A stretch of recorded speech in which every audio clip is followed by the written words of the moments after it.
Welcome everybody to Pathology Department's e-learning lessons with histopathology slides. Today's topic is serous ovarian cancer. As you can see and as you will see, we have updated the slide. If we are speaking about the ovarian tumors, first we have to mention that this is the fifth cause of cancer deaths among women after lung, breast, colon and pancreas cancer. If we consider ovarian neoplasias, 80% of these lesions are benign. 90% of the malignancies are carcinomas, and 80% of these have already spread beyond the ovary at the time of the diagnosis. Risk factor is BRCA1 and 2 mutations, childhood gonadal dysgenesis, family history, hereditary non-polyposis colon cancer, long-term estrogen replacement therapy, nulliparity or aging. If we speak about ovarian cancers, we must accept a dualistic model of this type of cancer. Among low-grade cancers, we can see the low-grade serous carcinoma, the endometriate cancer, the Brenner tumor, seromucinous tumor, and mucinous tumors. Among type 2 high-grade tumors, we have to sort the high-grade serous cancer, the transitional cancer, and mixed malignant Mullerian tumor of ovarian origin. Among low-grade cancers, there are many molecular changes such as KRAS BRAF mutations or PIK3CA mutations, but in high-grade tumors, P53 mutation and BRCA1 and type 2 inactivating mutations are the most important. If we speak about the high-grade ovarian cancer, what is the most common type of ovarian cancers, we have to know that in the background P53 mutation-based diffuse genomic instability plays important role.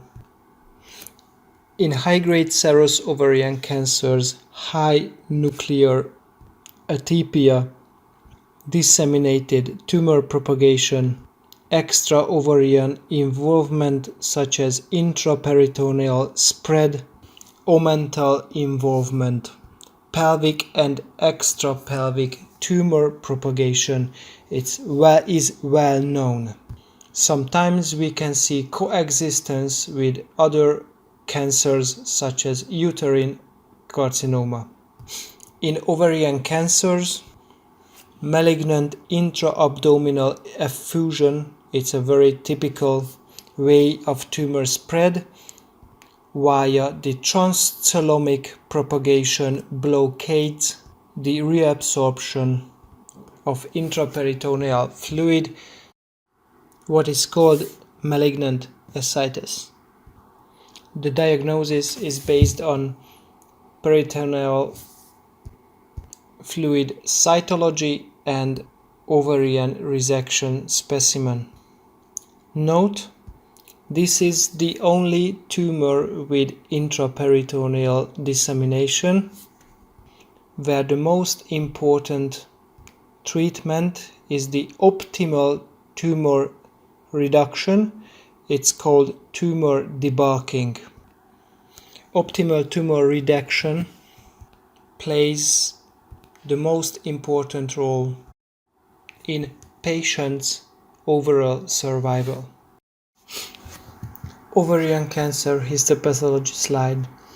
We can see the ovaries cross-section and we can see some spared parenchyma on the surface. This is ovarian stroma. We can see many corpus albicans all over occupying the ovaries. parenchyma. Among the two ovarian tissue slides, we can find atypical tumorous proliferation attached to the surface and detached from the surface as well.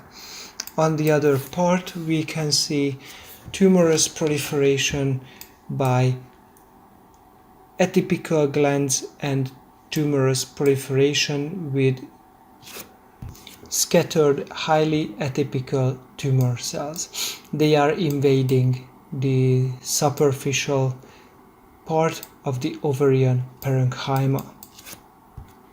Note the high cytological atypia, the enlarged nuclei, the enlarged ratio of nuclei and cytoplasm. The cytoplasm is scant anyways. In some areas, papillary morphology is also visible, what's very common in this kind of high-grade serous cancer.